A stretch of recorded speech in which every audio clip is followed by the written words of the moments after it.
Right now, at this moment, nation-state hackers are intercepting your bank's encrypted data. They cannot read it yet, but they are storing it, waiting, because within the next decade, quantum computers will break the encryption that protects every financial transaction on Earth.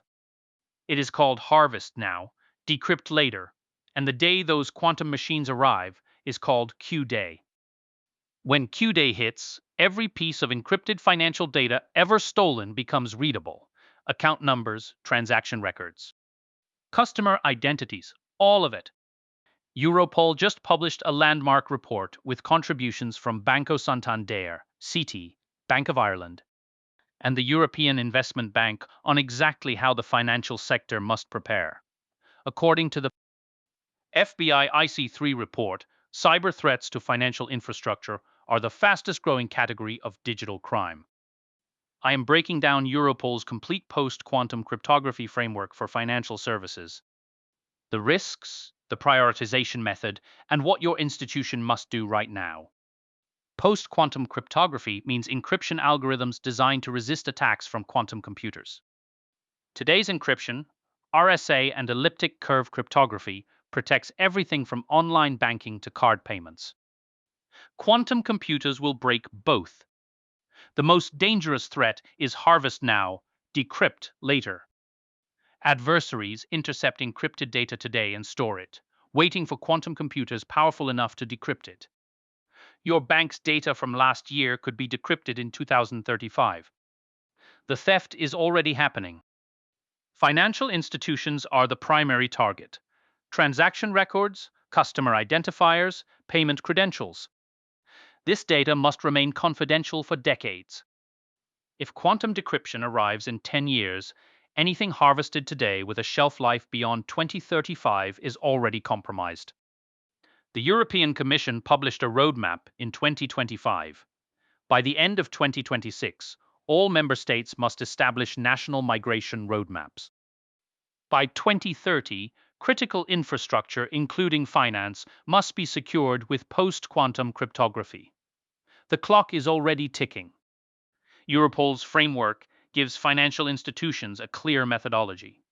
It starts with two scores: quantum risk and migration time. Combined, they determine your migration priority for every system that uses public key cryptography. Quantum risk score is based on three factors: shelf life, how long your data must remain confidential; exposure, how accessible it is to potential attackers; severity, the business impact if it is compromised. Each factor scores 1 to 3, the average gives your risk level. Migration time score measures how hard it is to fix. Solution availability, are quantum safe options ready today? Execution cost, how much work is required? External dependencies, are you waiting on vendors, standards bodies, or ecosystem partners? Again, 1 to 3, average. Plot both scores on a matrix. High risk plus low migration time equals your highest priority, your low-hanging fruit. High risk plus high migration time means start planning immediately. Medium risk plus low migration time, include it in your regular upgrade cycles. This is how you build a prioritized roadmap. Let me show you two real use cases from the report. First, point-of-sale terminals. Point-of-sale devices use public key cryptography for offline card authentication. The quantum threat: if an issuer's private key is broken, attackers can create fake cards for fraudulent offline payments. Shelf life scores high because card keys last years. Exposure scores high because terminals are publicly accessible, but severity is low because online payments are largely unaffected. The problem: migration time scores high across the board. No quantum safe standards from EMVCO yet. Massive hardware upgrade costs across millions of terminals. Complex dependencies involving PCI, payment schemes, and manufacturers. This is a long-term, resource-intensive transition that requires planning now. Second use case: public-facing websites. And this one has a very different outcome. Bank websites transmit customer credentials, personal details, and financial data over TLS encryption. This data is subject to multi-year retention. The quantum threat is harvest now, decrypt later. Someone recording your encrypted web traffic today could read it all once quantum arrives.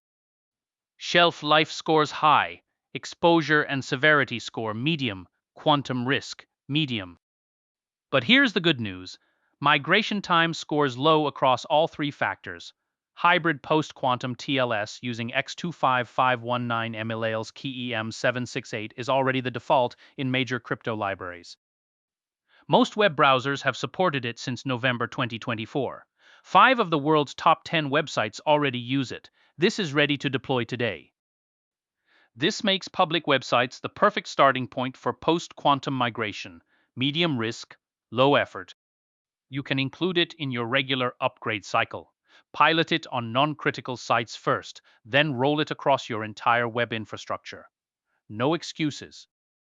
The report also highlights something most institutions overlook: cryptographic antipatterns. These are common but flawed practices that create technical debt and will make your quantum migration harder. 5 antipatterns to fix immediately: manual TLS certificate management, heterogeneous TLS configurations across servers, maintaining outdated backward compatibility like TLS 1.0, pinning to uncontrolled certificates, and using wildcard host certificates. Every one of these makes your future quantum migration slower and more expensive. Fix them now and you get immediate benefits. Better security posture today, reduced operational risk, increased crypto agility, and a dramatically faster path to quantum safety when the full migration begins. These are no regret actions. 3 things every financial institution can do today. 1. Inventory every system that uses public key cryptography. 2. Apply the Europol risk and migration scoring to prioritize your roadmap.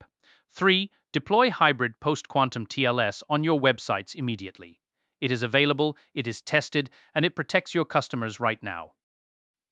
The institutions that act now will protect data, earn customer trust, and position themselves as leaders. The institutions that wait will discover that by the time Q-Day arrives, the data was already stolen years ago. The harvest is happening now. The question is whether you will be ready when the decryption begins. If this quantum threat briefing was valuable, subscribe for weekly fraud intelligence and compliance analysis from davincidiligence. Drop a comment. Has your institution started its post-quantum migration? What is your biggest challenge? I read every response.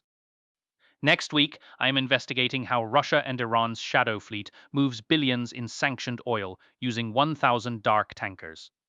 The compliance red flags every institution needs to know.